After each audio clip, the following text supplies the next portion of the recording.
तनो रुपया कमईबा। नमस्कार प्रणाम दोस्तों, कैसे हैं आप लोग। आशा करते हैं कि आप लोग स्वस्थ होंगे, मस्त होंगे। तो मिलवाते हैं आज छोटे भाई यानी बड़े भाई नहीं छोटे ही भाई। तो आप अपना परिचय दीजिए भाई। तो आप अपना परिचय दीजिए और लोगों के बताइए कि हम हैं क्या।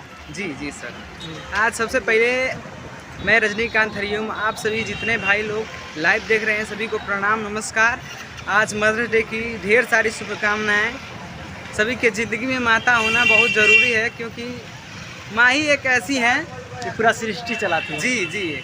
तो माँ के लिए एक गाना है जो हमारे बड़े भाई खेसारी लाल यादव जी गाए हैं। कहना है, मेहनत कई के तनो रुपया कमईबा, अचारा के सुख कतहू ना बबुआ पैबा, सपना न होई कब पूरा हे बबुआ, माही बिना जिंदगी अधूरा हो, माही बिना जिंदगी अधूरा।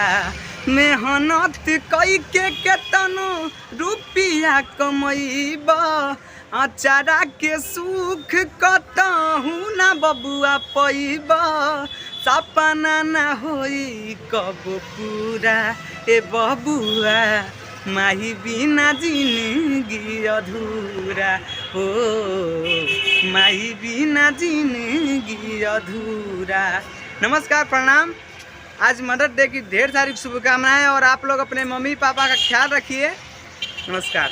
और हाँ दोस्तों, तो आप लोग पूरा गाना सुने हैं और आप लोग ज़रूर कमेंट में बताइएगा कैसा लगा आप लोगों को, और अच्छा लगा हो तो लाइक और कमेंट शेयर करना न भूलिएगा। अगर मेरे चैनल पे आप नए हैं तो मेरे चैनल को सब्सक्राइब कर लीजिएगा और बेल आइकन का घंटी भी दबा दीजिए कि मेरा हर एक वीडियो का नोटिफिकेशन आप तक पहुँचे। धन्यवाद। और हमारे पीछे सत्यम भाई जी है। और सत्यम भाई कैसे हो? ठीक है। कहिया फिल्मियाँ बनी।